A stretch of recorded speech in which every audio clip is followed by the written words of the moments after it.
All right, we'll close with another boundary attempt to push, if that makes any sense, which broke just before we went on the show, or I saw it just before we went on the show. It has to do with Mayor Eric Adams of New York City. And I tell you what, Donald Trump is a piece of work, man. The chutzpah involved in this one is almost surreal. So we've talked a lot about Eric Adams on the show, but to boil it all down, the Justice Department, before Trump was elected the second time around, was prosecuting Eric Adams on allegations of bribery, getting bribes from Turkish officials. He claims he was innocent, and the matter was working its way through the courts when during the election run-up, Eric Adams started speaking very highly, or relatively highly, for a Democratic mayor of a big city in favor of Donald Trump and Donald Trump's strident calls to keep immigrants from going to cities like New York. And he became sort of an ally of MAGA, an ally of Donald Trump. And sure enough, Donald Trump started talking about the injustice that Eric Adams was facing from this prosecution and likening it to his injustice. And one thing led to another. When Donald Trump became president, he essentially commanded the Justice Department in New York to drop the case against Eric Adams. The lead lawyer, Sasan, I think her name is, doing this off the top of my head, resigned rather than implement that order herself, and wrote a very principled letter of resignation explaining why she was doing so. And today, the judge ruled on the matter. The judge officially sanctioned, officially dropped the charges. Here's the twist. The Justice Department asked the judge for the right to bring the charges back. They weren't just, we wanted the right to bring the, I can't even say this with a straight face. In other words, they wanted to have Eric Adams, you talk about outrageous, under their thumb.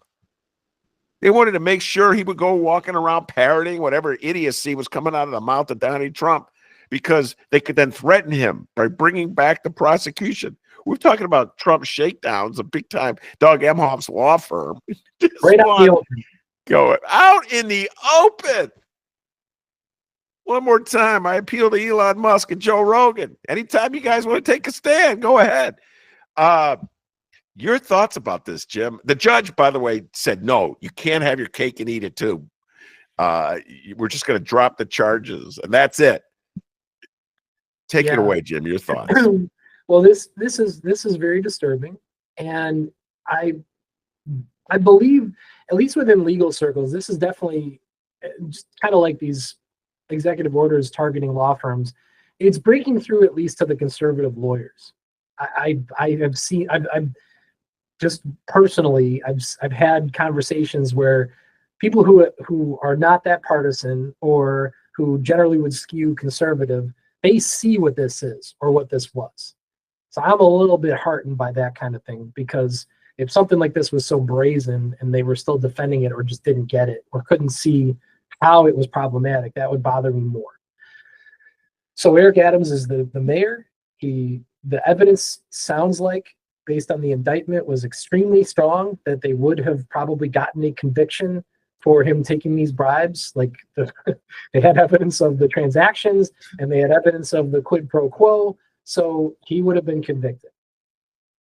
And speaking of Tom Homan, he was on television sitting with Eric Adams in an interview, literally threatening him. I mean, and they do, we've talked about this over the years, the thuggishness and the mafioso aspect of the Trump administration and all the people that are attracted to him, doing it with a smile on his face. Joke, it's, you got a nice bar here. It'd be a shame if all the windows were broken. But if something were to happen, and he's sitting there on TV saying, we expect that Mayor Adams is going to continue to support our deportation efforts and support Donald Trump in the greatest mass deportation in history. And if he doesn't, I think he actually said something to the effect of, I'll be up his butt. Yes, he did. He said that. Creepy Yes. way of saying that stuff. It's creepy in the way that somebody would joke about going into a girl's locker room. It's a bad joke. It's a bad joke, man. So in other words, the threat was explicit. Yeah. And because just to clarify what we're talking about here, dismissal without prejudice means the charges can be brought again by the Justice Department. Dismissal with prejudice means prejudice is now attached by the judge's decision, and double jeopardy prohibits the United States government from prosecuting for the same crimes. I would suggest that if he did this, there's a likelihood, a greater than zero likelihood, that Eric Adams has probably engaged in other illicit activities related to abuse of his power. So I would expect that as long as he's the mayor of New York and on their radar, the Department of Justice can be looking into other things that he may have done. So I would actually not be surprised if there's other threats happening somewhere along the way and that this story isn't done yet, if only because he was willing to do what he did with the Turkish government. I'm not casting aspersions. I'm just saying from a lawyer's perspective, from a prosecutor's perspective, or an investigator's perspective, that's the kind of guy they keep looking at because the odds are that he's doing something else that's similar. So they may find other ways to try to exact leverage over Eric Adams. And obviously, what's he going to do? Retract all his statements and start criticizing Trump just because this has been dismissed? But I agree with the judge's decision in the sense that his hands were tied. Yeah. You can't leave this hanging over him. It would be an endorsement of like you said, a shakedown of a public official to enact the policy goals of the administration. That's different than, you need to go do some community service or something like that because we were willing to drop these charges. It's a deferred prosecution agreement or whatever it might be. Yeah. No, it was an explicit attempt to keep these charges over his head. Yeah. I would add, like I did, like there could be something else floating around out there and they may keep threatening him. But that applies to every public official in a blue state that they want to target and go after. And frankly, for that matter, it applies to every public official in a red state. Because half the time it feels like they must have some kind of leverage over them, or I don't know why these people would do the things that they do. So, the whole thing will be moot. I forget when the New York election is because Eric Adams is up for re-election. He's declared that he's running again, but I don't think he has a chance of winning. Believe it or not, Andrew Cuomo was the front runner in that race, and we'll stay out of New York politics for a moment. Get in, so yeah, it's probably moot. But man, it was such a gangster move that they would just.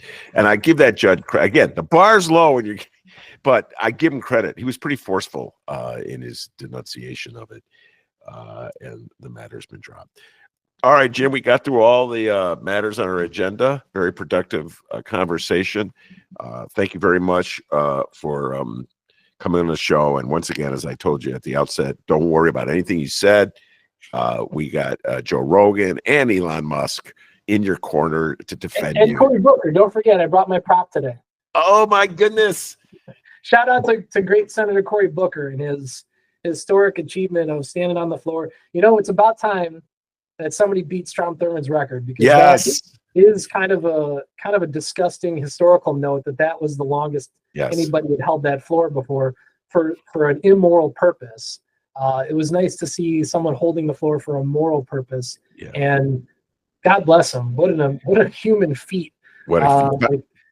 Getting off the floor for 25 and a half hours is almost, it's inconceivable to me. So it's impressive. By the way, I misspoke yesterday for what it's worth. I was so excited when I was doing the conversation with Delmarie Cobb, and I was speaking off the top of my head about Strom Thurmond, and I said he was in opposition to Johnson's 64 Civil Rights Bill, but I believe it's 1957. Johnson was the president of the Senate, not the president of the United States, so I misspoke. But anyway, either way, Strom Thurmond is... was a horrific politician in American history. They're probably not allowed to teach the legacy of Strom Thurmond anymore because we're doing away with any kind of that's DEI. So I guess we'll have to wait for the Trump administration to be over before we can start teaching the story of Strom Thurmond. If you want to know about him, ladies and gentlemen, Percival Everett, who wrote James, wrote another novel about so bizarre novel. It's so weird, but it gets into the genius of Percival Everett about Strom Thurmond, where Strom Thurmond's a central character who's writing a book on African American history. That's the essence of the novel. And I urge everybody, check that out if you want to read more about Strom Thurmond. Jim, thank you very much. I appreciate it as always. We'll talk to you soon, all right? Thank you, Ben. Great to see you. That's the great Jim Coogan. And I also want to thank producer Chris. He does an outstanding job. And he got me to keep my light on. I think producer Chris, it's really bright in here. Shout out to listener Joanna, who scolded me for talking in the dark. And so you can see my beautiful shining face. So thank you, producer Chris. Give yourself a raise. Take it out of petty cash. Peace and love, everybody.